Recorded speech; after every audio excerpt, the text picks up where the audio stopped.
മലയാളികളെ അങ്ങേയറ്റത്തെ ദുഃഖത്തിലാഴ്ത്തിയ ഒരു സംഭവം കഴിഞ്ഞ ദിവസം ഉണ്ടായി. പ്രശസ്ത പിന്നണി ഗായിക എസ് ജാനകിയുടെ ദേഹവിയോഗം. അസംഖ്യം ജനപ്രിയ ഗാനങ്ങളിലൂടെ മലയാളികളുടെ മനസ്സിൽ ഇടം പിടിച്ച ഒരു ഗായികയായിരുന്നു എസ് ജാനകി. മലയാളിയല്ല, പക്ഷേ മലയാളികൾക്കാൾ എത്രയോ സുന്ദരമായി മലയാളം പാടുന്ന ഒരു വ്യക്തിയായിരുന്നു. എന്നാൽ ജാനകിയെക്കുറിച്ച് ഓർക്കുമ്പോൾ മറ്റൊരു കാര്യം പറയാതെ വയ്യ.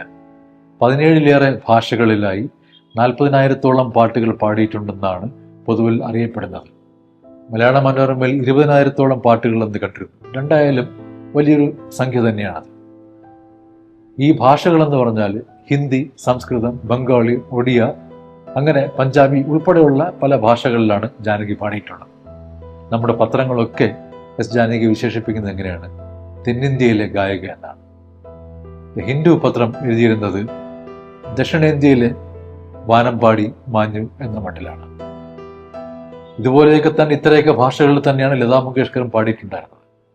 പക്ഷേ അവിടെ വരുമ്പോൾ ഭാരതത്തിന്റെ വാനമ്പാടി എന്നൊക്കെ പറയാൻ നമുക്ക് വലിയ വ്യഗ്രതയാണ്. ഇത്തരത്തിലുള്ള ഒരു വിവേചനം കൊണ്ട് തന്നെ ആവാം എസ് ജാനകി ചില വലിയ പുരസ്കാരങ്ങൾ വേണ്ടെന്ന് വെച്ചത്.